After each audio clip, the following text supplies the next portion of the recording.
I'm just overwhelmed. I don't know where to begin. To begin with, I feel at home for two reasons.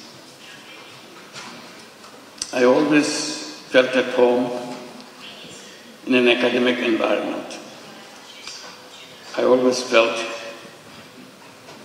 this is where I belong to. And being in that environment again makes me feel the feeling of being at home. Second reason that I feel at home, because Peking University is my home.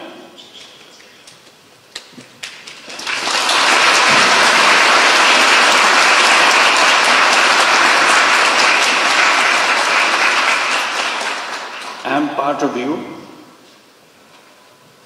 because you accepted me as an honorary professor. I'm sorry that I couldn't spend much time with you, but I always hoped I could spend time with you and share with you all the excitements of the academic world and the world that you want to create for future generations. That's our task in the academic environment, to build the future world, not just learning about the current world. It's the next world that we want to prepare for.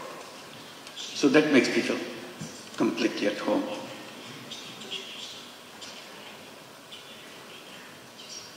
Your Excellency, Pu Guangchai, and Mr. Kong Chuan,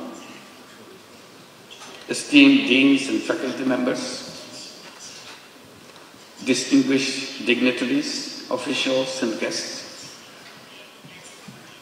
and my dear, dear students, ladies and gentlemen. It is with great humility and profound gratitude that I stand before you today in this prestigious institution, Peking University, the center of knowledge, wisdom, innovation, and excellence.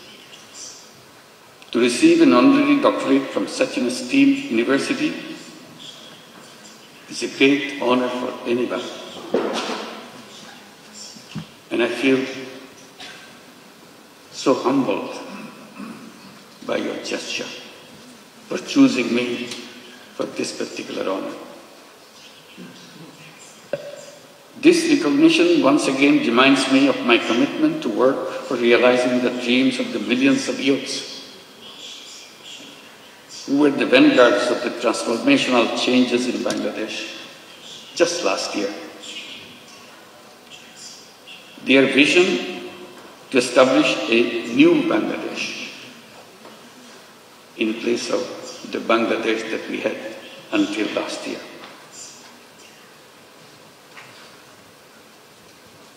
A new Bangladesh which will be free from poverty, hunger, unemployment, and destitution. Ladies and gentlemen, and my young friends, to translate this vision into reality, we are embarked on a series of reforms to make governance transparent and democratic, to ensure economic policies which are inclusive, and to guarantee that every individual has equal opportunity to flourish. Our reform initiatives are at the top of our priority. Our goal is definite. Our work plan is exhaustive. For building a stronger and more resilient Bangladesh, we emphasize economic transformation through entrepreneurship, greater investment in education and technology, and a stronger international cooperation. Distinguished guests, I have a deep and personal attachment with Peking University. Back in October 2006, I had the opportunity to be appointed as the honorary professor. To me, today's conferment is more than a personal honor. I see this as a recognition, as an acknowledgement of the resilience and courage and determination of the people, especially millions of women and young entrepreneurs who continue to prove that no challenge is too big when they are given the right opportunities to develop and break the shackles of poverty and marginalization. Throughout my journey, from being an economist to founding Grameen Bank, from pioneer microfinance to advocating social business, my core belief has remained the same. People are not poor because of the lack of skill or ambition. They are poor because the economic system has never given them a fair chance. So poverty is not because of the something lacking in the person. It's not their fault. It's the fault of the system that we built for ourselves. That causes poverty. That causes all the problems for human beings by wrong thinking. And I blame myself for being part of that institution, academic institution, where we pass on this wrong knowledge to the next generation. So I plead guilty that we have not been able to change those ideas, wrong ideas, which make people suffer. So my struggle has always been to go back, to find out the faults in the system that we promote, we teach the young generation, so that we do not repeat the same thing for the next generation.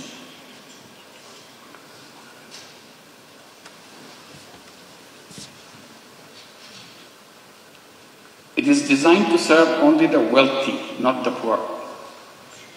That realization led me to create an alternative, one where even the poorest individuals could access the services of the institutions which are created for people. I've been promoting the idea to let the young people come to the universities, get good degrees from good institutions, and then go to the job market to become job seekers. I have been telling that this is a wrong idea. Human beings are not born to become job seekers. Job is a wrong idea. Human beings are creative beings. They enjoy doing creative things. Job is a negation of creativity. Job forces you to do things what your supervisors want you to do. Job is a continuation of the tradition of slavery. Human beings are not fit for slavery. Human beings are independent beings. So I keep on promoting the idea that all human beings are born as entrepreneurs, not job seekers. Universities should be preparing young people to go out and become successful entrepreneurs, not job seekers.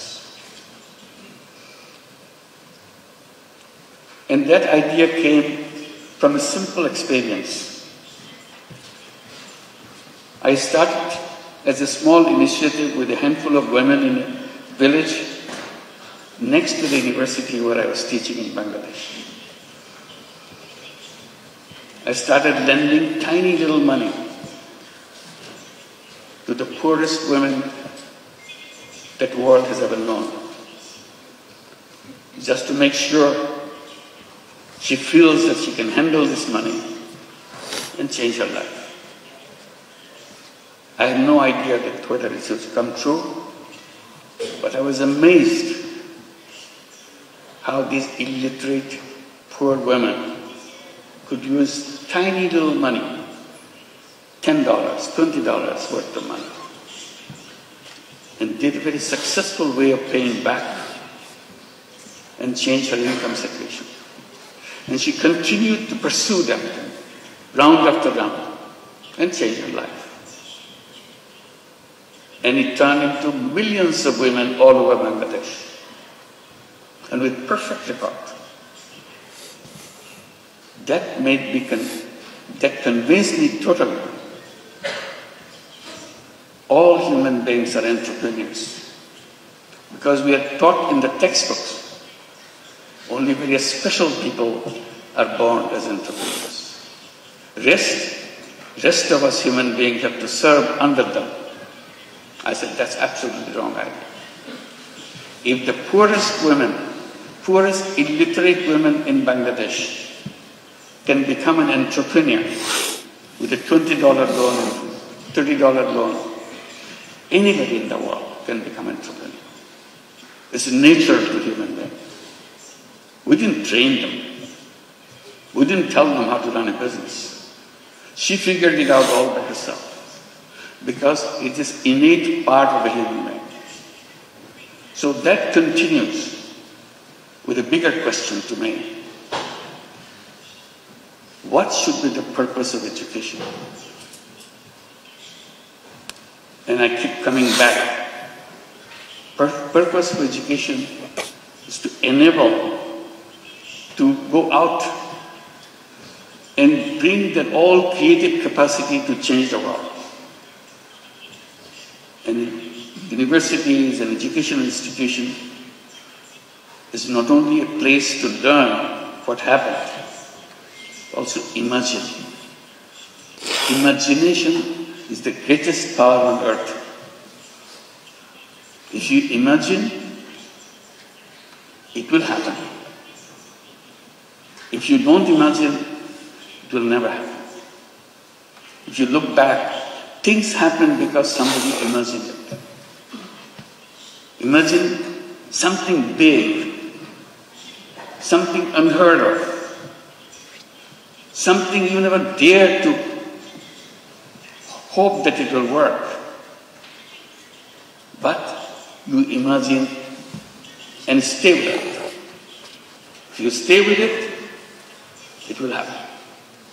So that is the greatest power. Imagination is more powerful than anything you can bring together. So I follow that, encourage young people like you, along with what you are learning, imagine.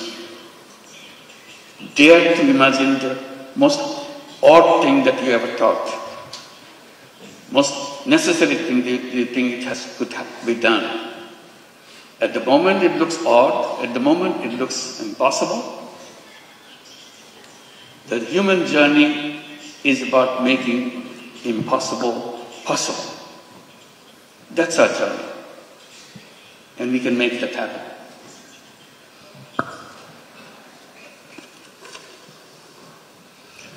Then I came to my other point.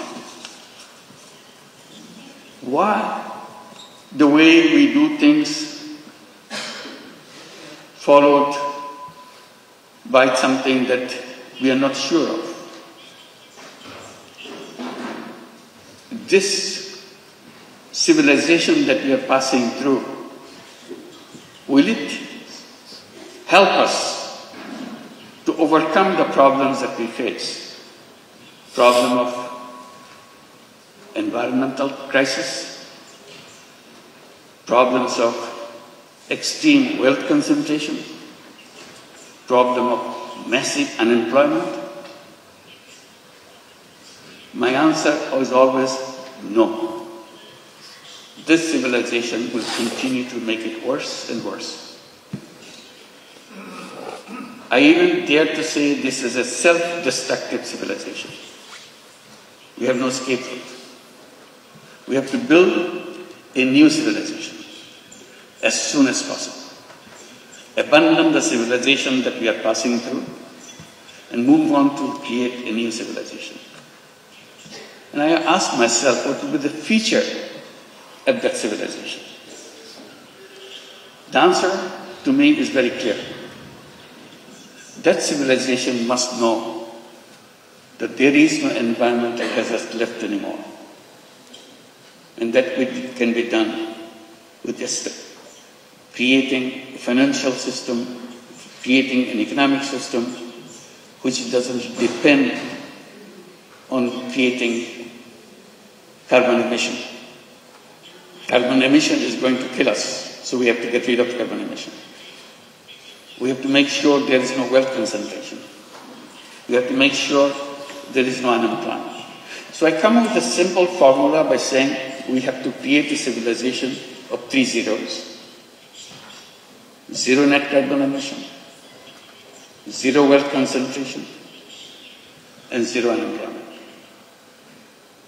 Sounds very reasonable, but to work it out, you have to abandon the old thinking process.